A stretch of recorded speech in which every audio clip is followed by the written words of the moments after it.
एक चीज और बहुत सामने आई है, और यहाँ भी मुझे बहुत कुछ लोग दिखे हैं जो गुस्सा है अन्ना से। आप ऐसा कैसे कर सकते हैं?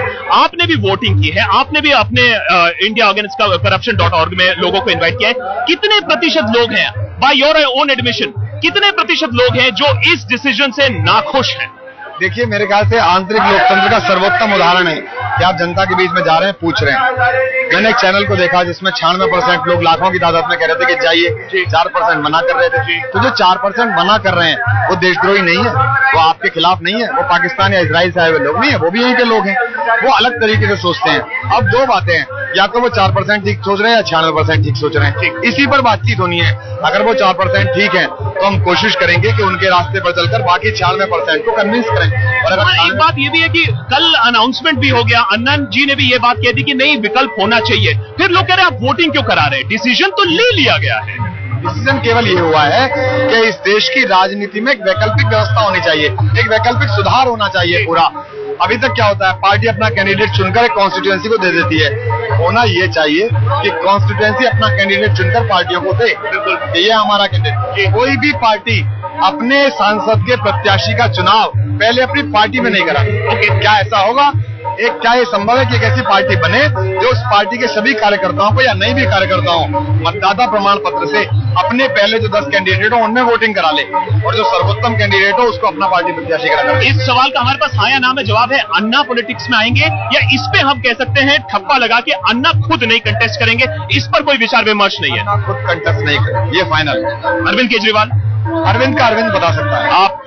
मैं अभी सक्रिय राजनीति में नहीं आऊंगा, ठीक है, क्योंकि मैं ऐसा समझता हूँ मेरे पास इतना समय, इतनी ऊर्जा नहीं है, मैं इतना अभी अपग्रेडेड नहीं हूँ उस पॉलिटिकल बिहेवियर के लिए। अगर मैं खुद को वहां तक ले आता हूँ मेहनत करके, या लोगों को भी लगता है, तो मैं आ जाऊंगा। आते हुए एक आखिरी सवाल, कंफ्यूजन के बारे में बहुत सारी चीजें कही गई है टीम अन्ना के बारे में। ये कंफ्यूजन है या प्रोसेस ऑफ डिस्कवरी है कि आप भी नहीं जानते हो कि क्या करना है? आप जैसा धारा चल रही है वैसे आप भी डिस्कवर कर रहे हो? क्योंकि जैसे आज लेके कंफ्यूजन हो गया कि अन्ना ने खुद ही अनाउंस कर दिया था, या लोगों से, आपसे, टीम से डिस्कस करके बोला था कि 5 बजे अनशन कॉल ऑफ होगा। ये सारी चीजें आपको खटकती हैं? एक डेमोक्रेटिक प्रोसेस ऑफ डिस्कवरी है।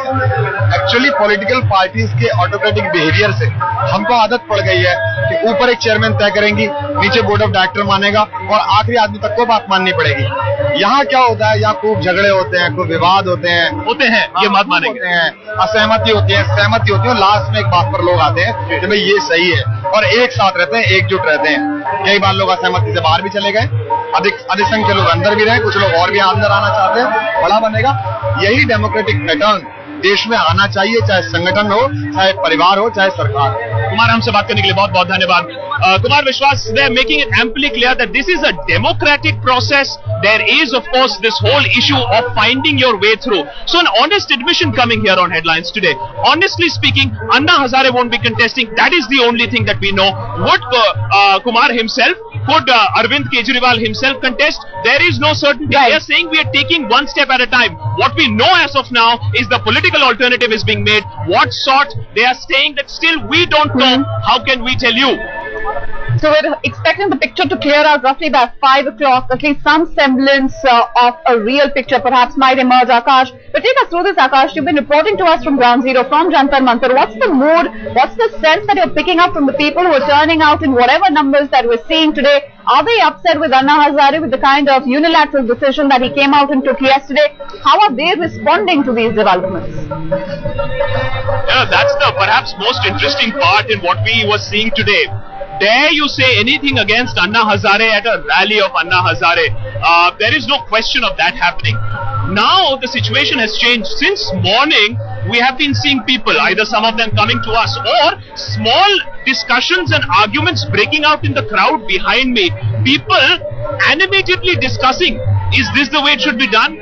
Is Anna letting us down? So there is a division of opinion in this, and though that opinion is being voiced, what Kumar was telling us just now was that they are welcoming, at least publicly, they are saying we welcome this division. We are not saying that there would be 100% vote, but yes, 70, 80, 90% are telling us that we should go for a political alternative. But there are people who are very unhappy. They are saying this will go down the same way as other political parties.